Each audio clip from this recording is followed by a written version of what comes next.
With spring around the corner, we are starting to get things ready for spring things. And that includes ordering our meat birds, we're doing turkeys this year, and ordering feed. One thing we have noticed is that we have actually increased the sale of our eggs in our surrounding community, and thus we need more eggs produced. So that's why we are here today.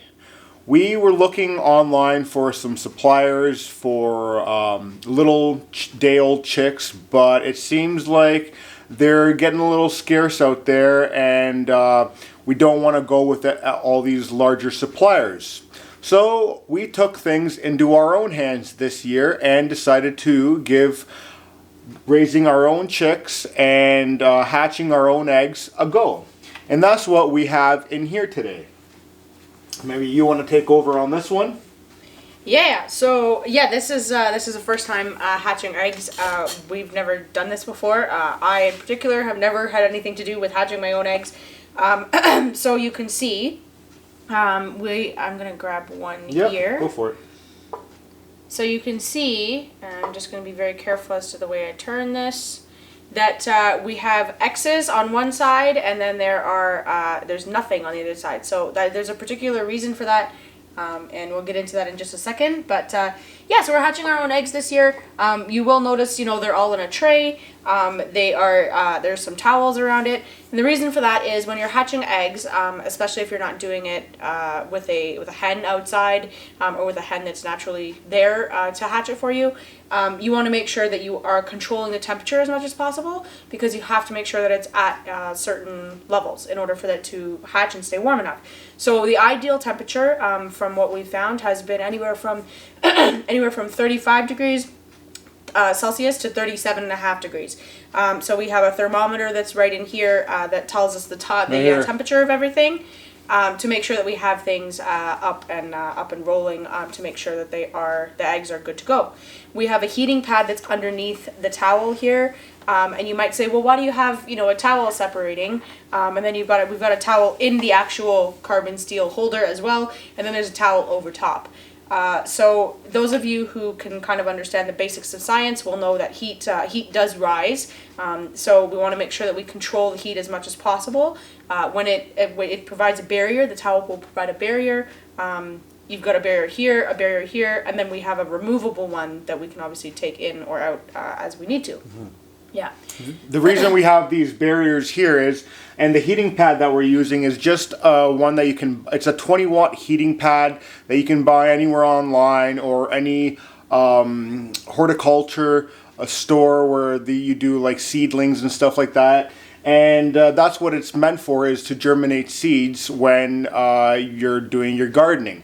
However, we're using it for the eggs. And when we first put the carbon steel pan on the mat, we got the temperature at the eggs well over 40, and that was way too hot. So like Kimberly was saying, we just put a couple towels there just to dissipate the heat a little bit, and we realized it was a little too much dissipation. But if we took off one layer, it was too much, so we just kept it too much, and then put a towel over top to keep that heat like we need. So it's been about 5 days now, and we want to see if there's any progress whatsoever with these eggs. Are they starting to grow? Are they just sitting there and doing nothing and needing to be cooked up in the frying pan for breakfast, maybe? We're going to find that out today. So we're going to do a little bit of kindling it's called, and see what we can find. Now, we're not going to take you through every single egg. We're going to show you maybe a handful of eggs and show you what we see. The things you have to do with this, or the things that are required with candling, is either a actual candling light that are meant for eggs, but because I'm not going to go buy some fancy equipment, I'm just going to use our headlamp here that puts out 600 or 700 lumens. So I'll place the egg on there and just shine up and see what I can see in there. And this needs to be done in a dark room. so that you can actually get a good visual as to what's happening in there. So what we're going to do is take this tray into a room, turn off the lights and start candling, and we'll be back with a little rundown as to what we found and what we're going to do going forward. So stay tuned. You can see how there's a little bit of a darker area up here, which is where the yolk is going to, or it is. There's no vein production yet or anything like that, but the yolk does seem like it has enlarged, so we're going to keep that a little longer and see if it starts producing. We'll move on to the next one. So this is our other egg, number 2. Again, you can see the yolk has taken up about 1/3 of the egg, so it does seem like it's doing something. We do not see any vein production in this one either, so we will wait and see how this one makes out as well. Alright, this one here is a 3rd one. You can see clearly the yolk here, and then I'm not sure if you can see it in the video there. You can see a little bit of a vein starting. So this one does seem like it's very promising. Actually, there's another one that looks like it's starting right here as well. So we'll put this one aside and let it go. Like I said, the yolk seems like it's really taking quite a bit of space up here, so this one looks very promising. So we just did all 15 of them. We have 15 eggs that were in here, and we just candled all 15 of them with a flashlight and just kind of working together. So as we found out, there's about 10 or 11 that look like they have the yolk that is growing very nicely at this point. So that's what we're looking for, it being the first candling session, is that the yolk is doing well.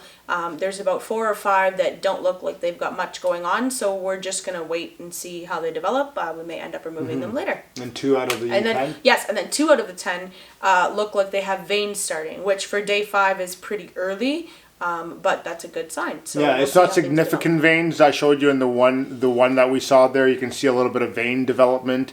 But yeah, like Kimberly said, this is day 5. We're going to check again on day 10, see where we're at with that, if they've made any progress or better progress. And the ones that don't make any progress, we're going to just switch them out with new eggs. They'll be 10 days behind these ones that we currently have, yeah, but mark them down and yeah, we'll just mark them differently with a permanent marker and keep them going in here, because we actually don't pick up our meat birds till April also, so it's kind of perfect. We want to have them all at the same time so that they're all on the same feed and that they can all grow at the same rate. So yeah, hopefully that was a little bit of info there. We'll give you an update as the time progresses here, and we'll show you what our next kindling looks like. So look out for that video. stay tuned, guys. Thanks for joining.